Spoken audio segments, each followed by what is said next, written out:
जय Malhar news चॅनलच्या सर्व प्रेक्षकांना सपना चौधरीचा नमस्कार। नंदुरबार जिल्हा लगत असलेल्या महाराष्ट्र गुजरात राज्याच्या सीमेवर सुरत नागपूर महामार्गावर तिहेरी अपघात। या अपघातात 7 लोकांचा दुर्दैवी अंत। गुजरात राज्यातील व्याराचाओवा गावाचा परिसरात समोरून येणाऱ्या पाण्याच्या टँकरला वाचवण्याच्या प्रयत्नात तिहेरी अपघात झाला असल्याचे समोर आले आहे। महाराष्ट्राच्या 2 बस समोरासमोर धडकल्यानंतर एक ट्रॅक्टरची या अपघात झालेल्या बसला धडकलेल्या बसने अचानक पेट घेतला आणि या अपघातात जवळपास 9 लोक दगावले असल्याची प्राथमिक माहिती मिळालेली आहे।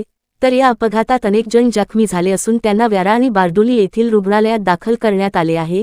या अपघातात आतापर्यंत 9 प्रवाशांचा दुर्दैवी अपघातात अंत झाला आहे, तर अपघातातील प्रवाशांच्या मृत्यूचा आकडा वाढण्याची शक्यता वर्तवली जात आहे।